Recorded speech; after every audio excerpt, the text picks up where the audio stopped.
saat beliau wafat.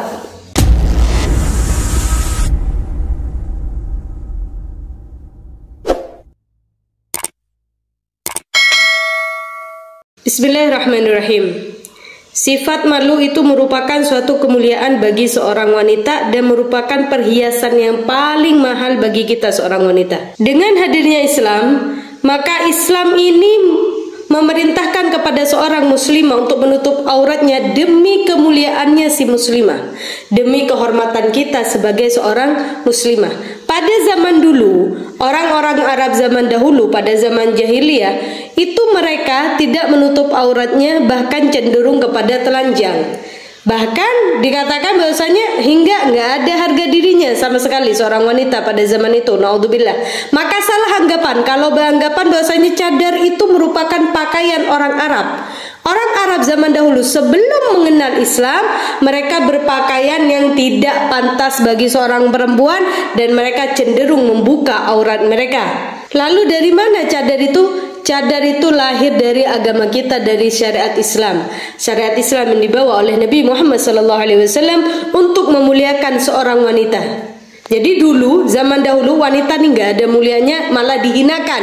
Akan tetapi dengan adanya Islam, derajatnya seorang wanita itu diangkat oleh Allah Subhanahu Wa Taala dengan apa? Dengan rasa malunya untuk menutup auratnya. Jadi kita menutup aurat kita itu merupakan kemuliaan untuk diri kita. Dengan kita menutup aurat itu merupakan kehormatan buat diri kita, bukan buat orang lain, tapi kebaikannya kembali kepada diri kita fid dunya wal akhirah. Kata Allah Subhanahu wa taala, "Ya ayyuhan nabi, qul li azwajika wa banatika wa nisa'il mu'minin yudhnina 'alaihinna min jalabibihinna." Wahai Nabi, kata Allah, katakanlah kepada istri-istrimu, anak-anak perempuanmu, dan istri-istri orang mukmin. Jadi ini bukan hanya dikhususkan untuk keluarga Nabi, tapi juga untuk kita seorang muslimah, kita yang menganut agama Islam. Bahwasanya di sini ditekankan oleh Allah dan istri-istri orang mukmin, yaitu orang muslimah pada umumnya, hendaklah mereka menutupkan jilbabnya ke seluruh tubuh mereka. Mengenai menutup aurat ke seluruh tubuh ini ulama ada dua pandangan, ada dua pendapat. Yang satu menutup auratnya secara sempurna, ketutup semuanya dengan bercadar.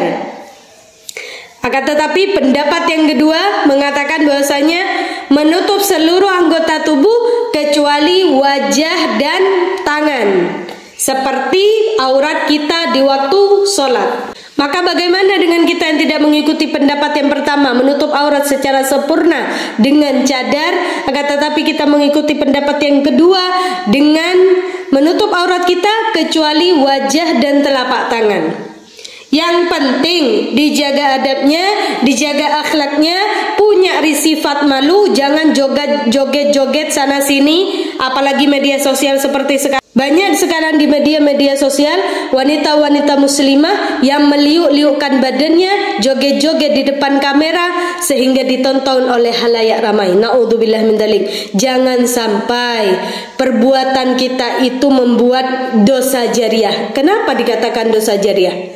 Media sosial itu bisa bertahan lama.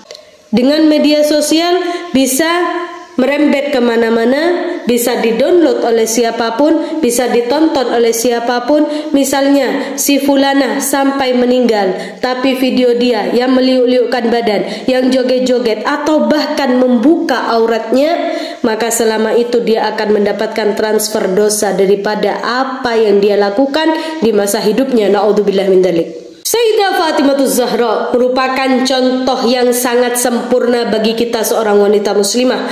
Bagaimana beliau dengan sifat malunya beliau, dengan keimanan beliau, menjaga aurat beliau, hingga di akhir hayatnya pun beliau memikirkan bagaimana beliau mau menutup aurat. Jadi pada zaman dahulu itu ketika mayat muslimah wafat, udah dikafani kemudian digotong menuju pemakaman, itu tidak ada keranda, sehingga orang itu bisa melihat kain kafan mayat yang dibalut kain kafan yang dibawa. Maka Sayyidah Fatimah Zahra melihat hal itu menangis. Kenapa? Yang dipikirkan beliau takut kalau beliau wafat, maka ketika ditutupi dengan kain kafan, lekukan itu dilihat oleh orang lain yang bukan mahramnya beliau. Maka beliau itu menangis karena apa? Gak pengen dilihat bentuk badannya oleh siapapun yang bukan mahram beliau, walaupun di saat beliau wafat. Maka ketika beliau menangis seperti itu, dilihat oleh Asma. Kata Asma bahwasanya di Habasyah itu ada sebuah penutup, yang mana orang mati ini dibawa dengan menggunakan penutup. Maka dibuatkanlah penutup itu, keranda itu buat Sayyidah Fatimah Zahra. Jadi pertama kali yang menggunakan keranda dari kalangan orang Islam itu adalah Sayyidah Fatimah Zahra. Tiada lain karena apa? Tidak ingin dilihat lekukan tubuhnya oleh orang yang bukan muhrimnya beliau. Hingga wafat pun itu yang beliau pikirkan. Bukan hanya itu saja, dimakamkan pun beliau meminta dimakamkan di waktu malam. Udah ditutup keranda, gak ada orang yang bisa melihat, dimakamkan di waktu malam, di waktu yang gelap. Maka bagi wanita-wanita yang sungguh beruntung, bagi mereka yang bisa berada di barisan Sayyidah Fatimah Zahra, yang mana ketika Sayyidah Fatimah Zahra mau meniti Siratal Mustaqim, jembatan Siratal Mustaqim, Allah akan menyerukan kepada seluruh makhluknya untuk menutup pandangannya, untuk menurunkan pandangannya. Karena apa? Sayyidah Fatimah Zahra, putri Rasulullah, mau melewati Siratal Mustaqim. Bayangi, sampai di akhirat pun Allah menjaga auratnya Sayyidah Fatimah Zahra.